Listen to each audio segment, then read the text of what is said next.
So ನಾನಿವತ್ತು ಬಂದಿರೋ ಜಾಗ ನೀವು ನೋಡ್ತಾ ಇದ್ದೀರಾ, ಕಟೀಲು ದುರ್ಗಾ ಪರಮೇಶ್ವರಿ ದೇವಸ್ಥಾನ. ಸೊ ಇದು ಪ್ರವಾಸಿ ತಾಣನೂ ಹೌದು, ತುಂಬ ಪವಿತ್ರವಾದಂಥ ಪುಣ್ಯಕ್ಷೇತ್ರನೂ ಕೂಡ ಹೌದು. ಸೊ ಇದು ದಕ್ಷಿಣ ಜಿಲ್ಲೆಯಲ್ಲಿ ಈ ಕ್ಷೇತ್ರ ಇರುವಂಥದ್ದು. ಈ ಒಂದು ಪುಣ್ಯಕ್ಷೇತ್ರಕ್ಕೆ ಸಾವಿರಾರು ವರ್ಷದ ಇತಿಹಾಸ ಕೂಡ ಇದೆ. ಈ ದೇವಸ್ಥಾನ ಒಂದು ಬೋಟಿನ ಆಕಾರದಲ್ಲಿದೆ. ಈ ಒಂದು ನದಿಯ ದಂಡೆಯ ಮಧ್ಯದಲ್ಲಿ ಈ ದೇವಸ್ಥಾನವನ್ನು ಕಟ್ಟಲಾಗಿದೆ. ತುಂಬ ಪವಿತ್ರತೆಯನ್ನು ಹೊಂದಿರುವಂತಹ ಪುಣ್ಯಕ್ಷೇತ್ರ ಕೂಡ ಇದು. ಈ ದೇವಸ್ಥಾನದಲ್ಲಿ ತಾಯಿ ದುರ್ಗಾ ಮಾತೆಯು ಇಲ್ಲಿ ನೆಲೆಸಿದ್ದಾಳೆ. ಸೊ ಈ ದೇವಸ್ಥಾನಕ್ಕೆ ಒಂದು ಪುಟ್ಟದಂತಹ ಒಂದು ಇತಿಹಾಸ ಕೂಡ ಇದೆ. ಸೊ ಆ ಇತಿಹಾಸನಿಗೆ ವಿಡಿಯೋ ನೋಡ್ತಾ ನಾನು ನಿಮಗೆ ತಿಳಿಸ್ಕೊಡ್ತೀನಿ. ಸೊ ಇಲ್ಲಿ ನಮಗೆ ಡ್ರೆಸ್ ಸೆನ್ಸ್ ತುಂಬ ಇಂಪಾರ್ಟೆಂಟ್ ಆಗುತ್ತೆ. ಇಲ್ಲಿ ಸ್ಯಾರಿ, ಪಂಚೆ, ಸೊ ಇಲ್ಲಿ ಏನು ಹಾಕಿದರೆ ಹಿಂದೂ ಸಂಪ್ರದಾಯದ ಪ್ರಕಾರ ನಾವು ಧರಿಸ್ಬೇಕಾಗುತ್ತೆ. ಸೊ ಬನ್ನಿ ಹಾಗೆ ದೇವಸ್ಥಾನವನ್ನು ನೋಡ್ತಾ ತಾಯಿಯ ದರ್ಶನವನ್ನು ಮಾಡ್ತಾ ಹಾಗೆ ಈ ದೇವಸ್ಥಾನದ ಒಂದು ಇತಿಹಾಸವನ್ನು ಕೂಡ ನಿಮಗೆ ನಾನಿವತ್ತು ತಿಳಿಸ್ಕೊಡ್ತಾ ಇದ್ದೀನಿ. ಈ ಕ್ಷೇತ್ರವು ಮುಂಚೆ ಜಬಾಲಿ ಎಂಬ ಋಷಿಯ ಆಶ್ರಮವಾಗಿತ್ತು. ಈ ಕ್ಷೇತ್ರಕ್ಕೆ ನಿರ್ಜರಾಣ್ಯ ಎಂದು ಕರೀತಾ ಇದ್ರು. ಅಕಾಲಿಕವಾಗಿ ಬರಗಾಲ ಬಂದಾಗ ಲೋಕೋದ್ಧಾರಕ್ಕಾಗಿ ಜಬಾಲಿ ಋಷಿಯು ಇಂದ್ರಲೋಕದಿಂದ ಕಾಮಧೇನುವನ್ನು ಕರೆತರಲು ನಿರ್ಧರಿಸುತ್ತಾನೆ. ಆಗ ಕಾಮಧೇನು ಅಲ್ಲಿ ಇರುವುದಿಲ್ಲ. ಇಂದ್ರ ಕಾಮಧೇನುವಿನ ಮಗಳಾದ ನಂದಿನಿಯನ್ನು ಕರೆದುಕೊಂಡು ಹೋಗು ಎಂದು ಜಬಾಲಿ ಋಷಿಗೆ ಹೇಳುತ್ತಾನೆ. ಆಗ ನಂದಿನಿ ಅಹಂಕಾರದಿಂದ ಭೂಲೋಕಕ್ಕೆ ನಾನು ಬರುವುದಿಲ್ಲ ಎಂದು ಹೇಳ್ತಾಳೆ. ಜಬಾಲಿ ಋಷಿ ಕೋಪಗೊಂಡು ಅವಳಿಗೆ ಒಂದು ಶಾಪವನ್ನು ನೀಡ್ತಾನೆ.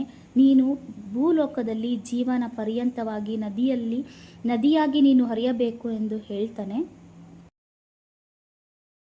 ಆಗ ನಂದಿನಿಗೆ ತನ್ನ ತಪ್ಪು ಅರಿವಾಗಿ ಜಬಾಲಿ ಋಷಿ ಹತ್ರ ಕ್ಷಮೆಯನ್ನು ಯಾಚಿಸ್ತಾಳೆ. ಆದರೆ ಋಷಿ ಒಂದು ಸಲ ನಾನು ಶಾಪವನ್ನು ನೀಡಿದರೆ ಹಿಂತಿರುಗಲು ಆಗುವುದಿಲ್ಲ ಅಂತ ಹೇಳಿದಾಗ ಸೊ ಇದಕ್ಕೇನಾದರೂ ಪರಿಹಾರ ಇದ್ದರೆ ಹೇಳಿ ಅಂತ ಕೇಳ್ತಾಳೆ ನಂದಿನಿ. ಸೊ ಆಗ ಜಬಾಲಿ ಋಷಿ ಹೇಳ್ತಾರೆ, ಮಹಾದೇವಿಯನ್ನು ನೀನು ಆರಾಧಿಸು, ಆಗ ನಿನಗೆ ಏನಾದರೂ ಒಂದು ಪರಿಹಾರ ಸಿಗಬಹುದು ಅಂತ ಹೇಳಿ ಅಲ್ಲಿಂದ ಹಿಂತಿರುಗ್ತಾನೆ. ಕನಕಗಿರಿ ಎಂಬ ಜಾಗದಲ್ಲಿ ನಂದಿನಿ ತಪಸ್ಸನ್ನು ಮಾಡ್ತಾ ಇರ್ತಾಳೆ. ದೇವಿ ಒಂದು ದಿವಸ ಉದ್ಭವವಾಗಿ ತಪಸ್ಸಿಗೆ ಮೆಚ್ಚಿ, ಚಿಂತಿಸಬೇಡ ನಂದಿನಿ, ನಾನು ನಿನ್ನ ಮಡಿಲನ್ನು ಸೇರುತ್ತೇನೆ, ನೀನು ನದಿಯಾಗಿ ಹರಿತಾ ಇರು ಅಂತ ಹೇಳಿ ಅದೃಶ್ಯಳಾಗ್ತಾಳೆ. ಆಗ ಅಲ್ಲಿ ಅರುಣಾಸುರ ಎಂಬ ರಾಕ್ಷಸ ಇರ್ತಾನೆ. ಆ ರಾಕ್ಷಸರ ಋಷಿ ಮುನಿಗಳಿಗೆಲ್ಲರಿಗೂ ಟಾರ್ಚರ್ನ ಕೊಡ್ತಾ ಇರ್ತಾನೆ. ಆಗ ಅವನು ಬ್ರಹ್ಮನ ಹತ್ರ ಒಂದು ವರವನ್ನು ಪಡ್ಕೊಂಡಿರ್ತಾನೆ. 4 ಕಾಲು 2 ಕಾಲು ಮನುಷ್ಯರು ಯಾರು ಅವನಿಗೆ ಸಾವನ್ನ ಬರದಂತೆ ವರವನ್ನು ಪಡ್ಕೊಂಡಿರ್ತಾನೆ. ಅದನ್ನು ಕಂಡ ಮಹಾದೇವಿಯು ಒಂದು ಮೋಹಿನಿಯ ರೂಪವನ್ನು ತಾಳಿ ಭೂಲೋಕಕ್ಕೆ ಬರ್ತಾಳೆ. ಅದನ್ನು ಕಂಡ ರಾಕ್ಷಸ ಅವಳ ಅಂದಕ್ಕೆ ಸೋತಿ ಅವಳನ್ನು ಕೇಳ್ತಾನೆ, ನನ್ನ ಮದುವೆಯಾಗು ಅಂತ ಹೇಳಿ ಕೇಳ್ತಾನೆ. ಆಗ ತಾಯಿ ಇಲ್ಲ ಅಂತೇಳಿ ತಿರಸ್ಕರಿಸ್ತಾಳೆ. ಕೋಪಗೊಂಡು ಆ ರಾಕ್ಷಸ ಕೋಪಗೊಂಡು ಅವಳನ್ನು ಬಲಾತ್ಕರಿಸಲು ಪ್ರಯತ್ನಿಸ್ತಾನೆ. ಆಗ ತಾಯಿ ಒಂದು ಬಂಡೆ ಒಳಗಡೆ ಹೋಗಿ ಅದೃಶ್ಯಳಾಗ್ತಾಳೆ. ಆಗ ಅವನ ಖಡ್ಗದಿಂದ ಆ ಬಂಡೆಯನ್ನು ಚುಚ್ಚಿದಾಗ ಆ ತಾಯಿ ಒಂದು ದುಂಬಿಯ ರೂಪದಲ್ಲಿ 6 ಕಾಲಿನ ಒಂದು ದುಂಬಿಯ ರೂಪದ ತಾಳಿ ಅವನನ್ನು ಸಂಹಾರ ಮಾಡ್ತಾಳೆ. ಅಲ್ಲಿದ್ದ ಅಕ್ಕಪಕ್ಕ ಋಷಿಗಳೆಲ್ಲ ನೋಡಿ ತಾಯಿ ತುಂಬ ಕೋಪಗೊಂಡಿದ್ದಾಳೆ, ಶಾಂತಗೊಳಿಸಬೇಕು ಅಂತ ಒಂದು ಎಳೆನೀರಿನಿಂದ ತಾಯಿಯ ಮೇಲೆ ಸುರಿದು ತಾಯಿಯನ್ನು ಶಾಂತಗೊಳಿಸ್ತಾರೆ. ಆಗ ತಾಯಿ ಶಾಂತಗೊಂಡು ಅಲ್ಲೇ ಒಂದು ಲಿಂಗದ ರೂಪದಲ್ಲಿ ನೆಲೆಸ್ತಾಳೆ. ಕಟೀಲು ದುರ್ಗಾ ಪರಮೇಶ್ವರಿಯಾಗಿ ನೆಲೆಸಿ ನಂದಿನಿಗೆ ಕೊಟ್ಟ ಮಾತಂತೆ ತನ್ನ ನದಿ ಹರಿಯುವ ಮಧ್ಯದಲ್ಲಿ ಅಲ್ಲೇ ನೆಲೆಸ್ತಾಳೆ. ಸೊ ಇದೇ ಕಟೀಲು ದುರ್ಗಾ ಪರಮೇಶ್ವರಿಯ ಒಂದು ಚಿಕ್ಕ ಇತಿಹಾಸ. ಇಲ್ಲೇ ದೇವಸ್ಥಾನ ಹತ್ರ ಮೇಲ್ಗಡೆ ಆನೆ ಕೂಡ ಸಾಕೊಂಡಿದ್ದಾರೆ. ಇಲ್ಲಿ ಪ್ರಸಾದ ಕೂಡ ನೀಡ್ತಾರೆ. ಸೊ ನಾನು ಬಂದಿರೋ ಟೈಮಲ್ಲಿ ಪ್ರಸಾದ ಸಿಗಲಿಲ್ಲ. ಸೊ ಮಧ್ಯಾಹ್ನಕ್ಕೆ ಕ್ಲೋಸ್ ಆಗಿತ್ತು. ಈಗ ನಾವು ಇಲ್ಲಿಂದ ಮುಗಿಸ್ಕೊಂಡು ನಾವಿವಾಗ ಹೋಗ್ತಾ ಇರೋವಂಥದ್ದೇ ಜಾಗ ಬಂದುಬಿಟ್ಟು ಉಡುಪಿಗೆ ಹೋಗ್ತಾ ಇದ್ದೀವಿ. ಸೊ ಉಡುಪಿ ಹತ್ರ ಹೈಲ್ಯಾಂಡಿಗೆ ಹೋಗ್ಬೇಕಂತ ಪ್ಲ್ಯಾನಿಂಗ್ ಇದೆ. ಸೊ ಹಂಗಾಗಿ ಈಗ ಉಡುಪಿಗೆ ಹೋಗಿ ಊಟ ಎಲ್ಲ ಮುಗಿಸ್ಕೊಳ್ಳೋಣ ಅಂತೇಳ್ಬಿಟ್ಟು ಇವಾಗ ಇಲ್ಲಿ ಕಾಮಧೇನು ಕ್ಷೇತ್ರ ಇದೆ. ಸೊ ಅಲ್ಲಿ ನೋಡಿಕೊಂಡು ನಾವು ಹಾಗೆ ಈಗ ಉಡುಪಿಗೆ ಹೋಗ್ತಾ ಇದ್ದೀವಿ ಅಂದವೇ. ಸೊ ನನಗೆ ಇನ್ನೊಂದು ಏನಪ್ಪ ಅಂದರೆ ಒಂದು ಚಿಕ್ಕದಾಗಿ ಒಂದು ರೋಡ್ ಇದೆ. ಏನಿಲ್ಲ ಅಂದರೂ ಒಂದು 5ರಿಂದ 6 ಕಿಲೋಮೀಟ್ರಷ್ಟು ದೂರದಷ್ಟು ನಮಗೆ ಬೀಚ್ ಪಕ್ಕದಲ್ಲೇ ನಾವು ಹೋಗ್ಬೋದು. ಅದೊಂಥರ ಪ್ಲೇಸ್ ತುಂಬಾ ಚೆನ್ನಾಗಿದೆ. ಸೊ ನಾವು ಆ ಜಾಗಕ್ಕೆ ಹೋಗೋಣ ಅಂತೇಳ್ಬಿಟ್ಟು ಆ ರೂಟಲ್ಲಿ ಹೋಗೋಣ ಅಂತೇಳ್ಬಿಟ್ಟು ನಾನು ಲೊಕೇಶನ್ ಲಾಸ್ಟ್ ಟೈಮ್ ಬಂದಿದ್ದೆ ನಾನು. ಸೊ ಅದು ನನಗೆ ಸಿಗ್ತಾಯಿಲ್ಲ, ಹಂಗಾಗಿ ಹುಡುಕೊಂಡು ಹೋಗ್ತಾ ಇದ್ದೀನಿ ಇವಾಗ ಅಲ್ಲಿ ಹೋಗೋಣ ಅಂತೇಳ್ಬಿಟ್ಟು ದೇವಸ್ಥಾನ ದರ್ಶನ ಎಲ್ಲ ಮುಗಿಸಿ ಅಲ್ಲಿನ ಇತಿಹಾಸ ತಿಳ್ಕೊಂಡು ಈಗ ಊಟ ಮಾಡೋಣ ಅಂತೇಳಿ ಈಗ ನಾವು ಇಲ್ಲಿಂದ ನೋಡಿ ಬೀಚ್ ಪಕ್ಕದಲ್ಲಿ ನಾವು ಹೋಗ್ತಾ ಇದ್ದೀವಿ. ಇದೊಂಥರ ಅದ್ಭುತವಾದಂತಹ ಜಾಗ.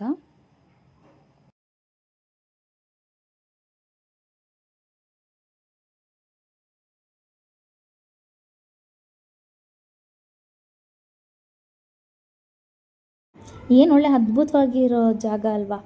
ಎದುರುಗಡೆ ಕುತ್ಕೊಳ್ಳೋಕ್ಕೆ ಟೇಬಲ್ಗಳು ಹಾಕಿದ್ದಾರೆ, ಎದುರುಗಡೆ ನೋಡ್ಬೋದು ಜನ ಎಲ್ಲ ಕುತ್ಕೊಳ್ಳೋಕ್ಕೆ. ಜಸ್ಟ್ ಏನೂ ಇಲ್ಲ, ಒಂದು 100-105 ಮೀಟ್ರ್ ದೂರ ಅಷ್ಟೇ ಇರೋದು. 5-6 ಕಿಲೋಮೀಟ್ರ್ ಗಂಟ ನಾವು ಇದೇ ರೋಡಲ್ಲೇ ನೋಡಿ ಸಾಕ್ತಾ ಇರ್ತೀವಿ. ಪಕ್ಕದಲ್ಲೇ ಇನ್ನು ಜಾಸ್ತಿ ದೂರ ನೋಡಿ ಪಕ್ಕದಲ್ಲೇ ಅಲೆ ಬರ್ತಾ ಇರುತ್ತೆ. ಆ ರೋಡ್ ಎಷ್ಟೋ ಸಲ ಆ ರೋಡ್ಗೂ ಕೂಡ ಅಲೆಗಳು ಬಂದು ಹೊಡೆದಿದೆಯಂತೆ. ಅದೇ ಪಕ್ಕದಲ್ಲೇ ಕೂಡ ಈ ರೋಡ್ ದಾಟಿದ್ರೆ ನಿಮಗೆ ಮನೆಗಳು, ಅಲ್ಲೇ ತೋಟಗಳು ಇದೆ, ಮನೆಗಳು ಇದೆ. ಆ್ಯಕ್ಚುಲಿ ಇದು ನಾವು ಆಲ್ರೆಡಿ ಮಧ್ಯಾಹ್ನ ಆಗಿರೋದ್ರಿಂದ ನಮಗೆ ಮೀನು ಹಿಡಿಯೋರು ಯಾರೂ ಕಾಣಿಸ್ತಾ ಇಲ್ಲ. ಲಾಸ್ಟ್ ಟೈಮ್ ಬಂದಾಗ ಬೆಳಗ್ಗೆ ನಾವು ಬಂದರೆ ಏನು ನೀವು ನೋಡ್ತಾ ಇದ್ರೆ ಈ ಲೈನಲ್ಲಿ ಫುಲ್ ಅಲ್ಲಲ್ಲೆಲ್ಲ ಬೋಟಲ್ಲಿ ಮೀನುಗಳನ್ನ ಹಿಡ್ಕೊಂಬಂದು ಅಲ್ಲಲ್ಲೆಲ್ಲ ತೆಗೆದು ಅವರು ಅಲ್ಲಲ್ಲೇ ಸೇಲ್ ಕೂಡ ಮಾಡ್ತಾ ಇರ್ತಾರೆ. ನೋಡಿ ಎಷ್ಟು ದೂರ. ಬೆಳಗ್ಗೆ ಎದ್ದಿದ ತಕ್ಷಣ ಅವರಿಗೆ ಬೀಚು, ಈ ಕಡೆ ನೋಡಿದ್ರು ಬೀಚು, ಆ ಕಡೆ ನೋಡಿದ್ರು ಬೀಚು. ಸೊ ಆ ರೀತಿ ನೋಡಿ, ಇದು ಬೋಟು ಎಲ್ಲ ಇದೆ. ನಾವು ಈ ರೋಡಲ್ಲಿ ಹೋಗ್ತಾ ಇದ್ದೀವಿ. ಸೊ ಇಲ್ಲೇ ಈ ಕಡೆಯಿಂದ ಹೋದರೆ ಇಲ್ಲೊಂದು ಮಹಾಲಕ್ಷ್ಮಿ ಹೋಟೆಲ್ ಅಂತ ಇದೆ. ಯಾರಾದರೂ ನೀವು ಉಡುಪಿ ಕಡೆ ಬಂದಾಗ ಮಿಸ್ ಮಾಡ್ಕೊಬೇಡಿ.